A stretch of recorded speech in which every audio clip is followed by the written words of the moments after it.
Roller coaster. Yeah, I love roller coasters.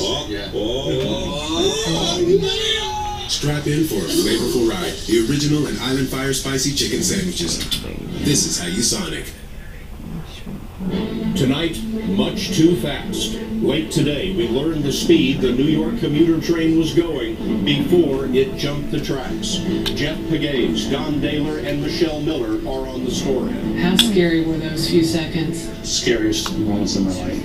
Today, the healthcare website was supposed to be fixed. Wyatt Andrews on how it's working. Amazon experiments with delivery by drone. Mark Strassman on the coming wave of pilotless planes. And Jim Axelrod introduces us to math genius John Urschel, who sure knows how to divide a defensive line. I feel like it's what I'm here to do. Which one, the football or the math? Look at all that. This is the CBS Evening News with Scott Kelly.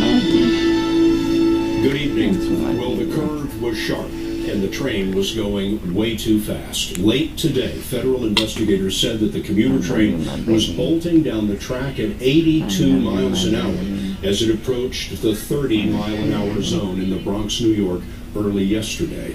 Cars from the Metro North train flew off the tracks and nearly into the Harlem River.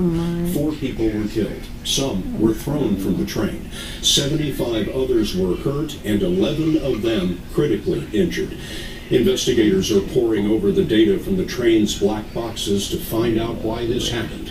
We have a team of correspondents covering the story, starting with Jeff Pegues at the crash scene. Jeff? And Scott, investigators were able to determine the speed of the train from those black boxes, which also showed that the throttle was cut and the brakes were applied far too late.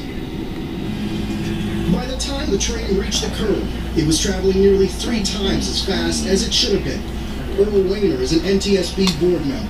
The preliminary information, and let me emphasize this is preliminary information, from the event reporters shows that the train was traveling at approximately 82 miles per hour as it went into a 30-mile-an-hour curve. The speed again was 82 miles an hour at the entrance to a 30-mile-an-hour curve. The train passed through a 70-mile-an-hour zone, then entered into a 30-mile-an-hour curve, traveling at 82 miles an hour, 52 miles over the speed limit.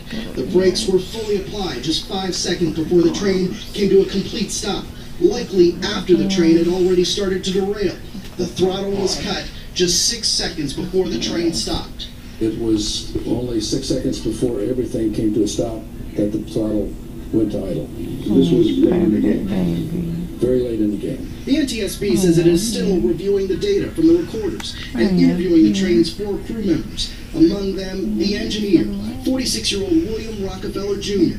On Sunday, law enforcement sources say Rockefeller, a 20-year MTA employee, told first responders that he hit the brakes as he was approaching the curve, but the train did not respond.